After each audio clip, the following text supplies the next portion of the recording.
All right, welcome to the Coach's Corner. We have a very special guest, and it's very appropriate Coach's Corner because it is the Coach's Corner tonight. Spartanburg High School did something that needed to be done for a long time, and the court tonight was named Doug Lowe Court, and we've got Doug Lowe with us tonight, though. Doug, when did you first find out about this? Dick, I found out about 3 weeks ago that they were going to do this February 7th, and it was going to be at the Boiling Springs game. And, of course, they said, well, you can tell a few people, and I was just so – for the first time in my life, probably, didn't know what to say. I was just so honored, so humble to have an award like this. And, when they put your name on a court, put your name on anything, it's there forever. And, I'm just grateful to District 7 and Spartanburg High School for honoring me in such a fine way. And I know that court's meant a lot to you over the years and all. I was here the night you scored 51. We won't talk about how many years ago that was, though, but can you talk a little bit about some of the special memories? I know that's got to rank up there probably as one of your greatest memories, but what other memories? If you had a top 5 memories of that court, what would you think of? Wow. One of the things that I thought about is I can remember being 10, 11 years old, sitting up here in the top of the bleachers and watching, at that time, the Spartanburg Redbirds playing. And seeing the Spartanburg Redbirds actually win the state championship back in 1968. Some of my brother's friends, Danny Arborough and Donnie Kuhn, Tam Boggs, Budge Bean. I can remember that almost like it was yesterday. And then, of course, my claim to fame in some areas would be the 51-point game against Burns as a player. That was an awesome night, and I still have a good time with my friend Harold McManus talking about scoring 51 against Burns. That was an exciting night right there, just where everything went in and went my way.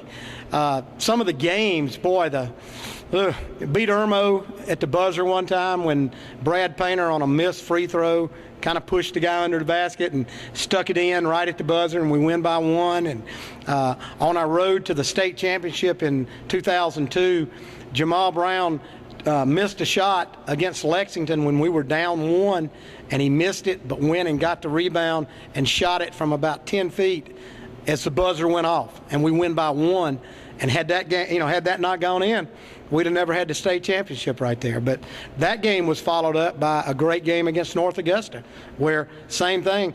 Jamal hit a 1-and-1, put us up 1, and we had to survive a 3-point shot by North Augusta to get out of there with a victory. So when I think of our state championship, I think of 2 games on our home court that really we were lucky and good at the same time. And again, it's got to be special, too, when you stop and think back. 51 points, no 3-point line. What would you have had if there had been a 3-point line? I know, that's funny. I can remember I had 20 in the first quarter, and a lot of those were just kind of pull up, a little move and shoot the ball from beyond the 3-point line. So probably 4 or 5 of those in the first quarter would have been 3 points. But you have to remember back then, we shot a free throw on every foul. So if it was below 5, I believe it was, you went to the line for 1 shot. So, I'm sure I probably picked up a few free throws here and there. And, of course, that record lasted until L.J. Peak the other night came over here. But he's a Gaffney player, so we may still count the Spartan High record as 51. And, again, I think you only had to sit one player down that challenged that record over the years when it got a little close and you knew you had the game in the bag. That's a funny story. I used to, when I first got the job, I said that as long as I was coach, that record would be safe. And lo and behold, a 3-overtime game at Fort Mill, and we had finally escaped with a win, and I finally took Zion White out with about 6 seconds left to give him a hug because I knew he had a lot of points. I had no idea that he had 49, and had we known that, we would have left him in the game and maybe they would have fouled him or something.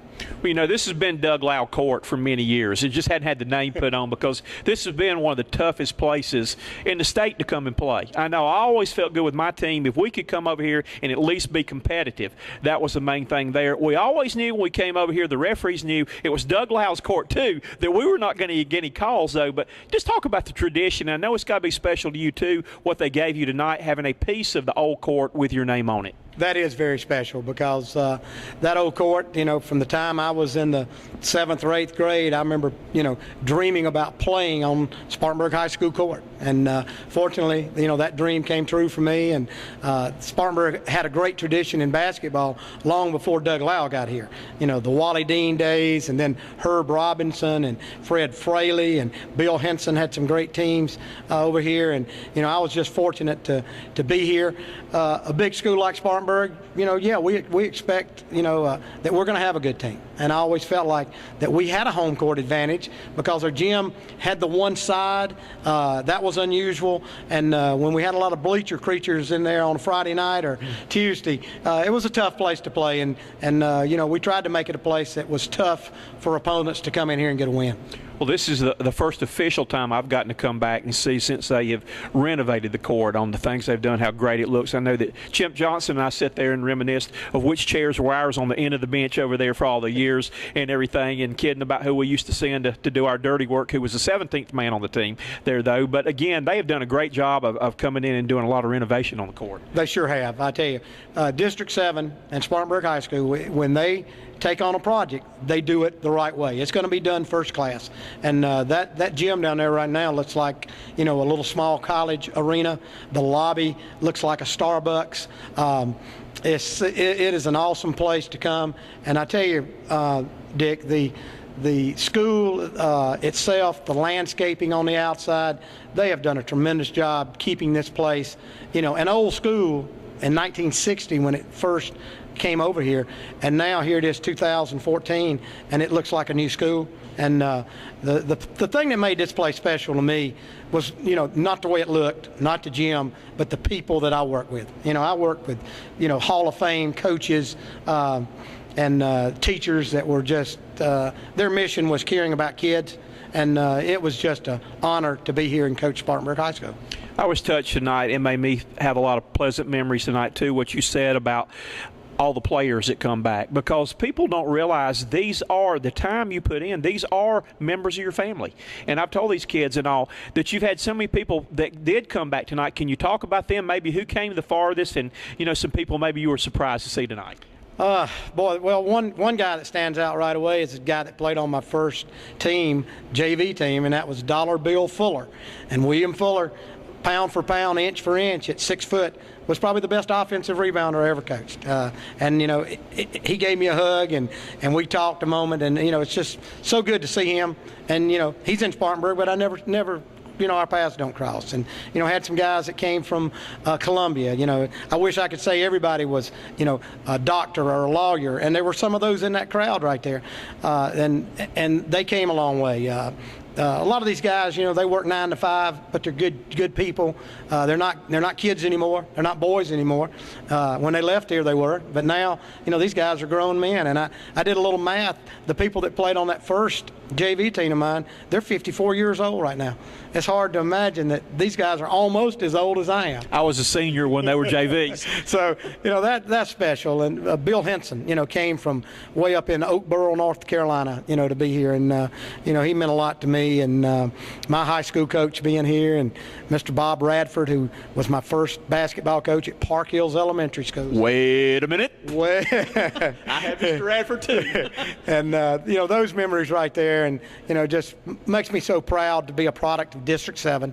And, you know, the old saying, you can't go back home. Well, you know, I guess I proved that wrong. All right, well, let's talk to our people. Tell them now what you're doing in your spare time now that I know you've been busy. You've been to some Bobcat games. I know you've been traveling a lot, but let our viewers know what Doug Lowe's been doing life after basketball. Well, one of the things I do, where some people are avid golfers, I'm actually an avid racquetball player, and I go to the YMCA 5-6 days a week, and I'm up there playing racquetball, and that takes 2 hours a day. I'm able to watch some of my old favorite shows like Perry Mason and Ironside, and you know, shows like that. And I record my soap opera and watch it every day. And he does, because I went to his house this summer and he was watching it. Very true, very true. And then I'm a basketball fan, and the good thing now, I can go and have a Diet Coke and a popcorn, and I can watch that game, and when I'm ready to leave, I can get out of there. And sometimes when you're down 20 points as a coach, you got to sit there and take it, you know. And I've enjoyed being able to go to college games, and I've have a few connections here and there where, you know, I can actually get some good seats at some of the premier college games. I've had a chance to go to Cameron Indoor Stadium and see a game, and just things like that. And I spent a little time at the beach, travel a little bit, and, you know, life has been good. A little bit going on now, though. I looked around and thinking about it. You know, we had some good battles. The guys in Region 2 4A, I think we're all gone now, though. I'm looking out there at all these young whippersnappers that have come along now, though. But I tell you what, that was some great days coaching back in that league, and people don't realize how tough Region 2 4A basketball is. Region 2 back in our day was not that it's not tough now, but when you had to go to Northwestern and Rock Hill, those were two good basketball schools right there. And then, you know, Burns, Dorman right there. Then they throw in a Lancaster or Chester right there. Used to, and credit to you, that used to I'd look at our schedule with Bowling Springs, and we'd say, hey, that's 2 wins. And then you go up there and get the job, and you make those guys believe that they could win. And Bowling Springs became a very tough place to go play, and a very tough place to try to get a win against Bowling Springs. So it was a lot of rivalries. And, you know, the thing I like, though, hey, we coaches, we'd go at it tooth and nail. There were probably some things that I'd say to you, or I'd say to Bobby Jackson or Mark Freese. But, you know, hey, when the game was over, that was forgotten, and you know, those were great times and great memories. I think the only time you never spoke to me after a game was the game you didn't see the end of, the .5 game up there, though. That has got to, when I tell people the story of that game, that has got to be the wildest game I've ever been associated in. But I've told them, the referee, y'all won so many like that. Doggone it, it was time for somebody else to win one, and I swear he still got it off. I think the Lord works in mysterious ways, because I had already been asked to leave early by the officials, and I was in the locker room, and I heard this big roar go up. And since we were at your place, I could only assume that y'all had hit a game-winning shot. And I didn't realize that, you know, there were .5 seconds left, and that he was able to get that shot and do all that. Probably took about 2 seconds to do all that, Dick, but I actually got knocked down twice trying to get to the official who signaled basket good. But it was the funniest thing. I'm going to tell you what happened, because you didn't see it. It went in, and the Spartanburg fans were on their end of the court celebrating. The Bowling Springs fans were on their end celebrating, and nobody knew who won the game. Right. And they had to go get the officials out of the locker room, because I chased the trail official coming up the floor who was looking at the clock the whole time, signaled basket good. The one on the sidelines waved it off and said no basket. But the lead official signaled basket good. And I said, you're not getting out of here till we get our basket. And Channel 7 was chasing everybody around the court doing that. And then finally they went and got the 2 officials out of the locker room. And it wasn't until 5 minutes after the game who they declared who the winner was. Right. And I guess I had deja vu of that when the shot against Somerville went in the state championship, and I saw the officials huddled, and I said, well, maybe we're going to even the score up here on this buzzer beater. And unfortunately it didn't go our way, but you know, that was a great game up at your place at Bowling Springs, and equally down at Somerville in a big stage state championship. And you know, obviously we think at Spartanburg that the shot was good, but the officials, they saw it, they didn't have instant replay, and they had to make the call on the court. Unfortunately, I was there broadcasting that night, and I said, Lord, Doug's 0 for 2 now. On that, when he did that again, though, and I said, he can't win a game like this. That's got to have been unreal, though. But, again, I've enjoyed watching you play over the years. I know you and Bill played together at Jenkins and all the stuff like that, but really enjoyed our times of playing together, coaching against you and all that. It always was fun coaching against you. Like you said, we had a lot of fun riding to the coaches' meetings together and all like that, though. But when I heard that they were going to honor you, I couldn't think of anybody more deserving. And, again, I think Spartanburg got it dead right in doing that tonight. Well, thank you. It's a big honor. I'll probably not have another night like this as long as I live. So I'm going to enjoy this one tonight. And, you know, thanks to so many wonderful people that I work with and made this night possible. Well, every time I come back to a game, I'm going to be waiting for my check for all the wins you got off of me to get that name on the court, though. But, again, great night tonight, though, and enjoyed being over here and being a part of it. Thank you, Dick. Appreciate it. Thank you.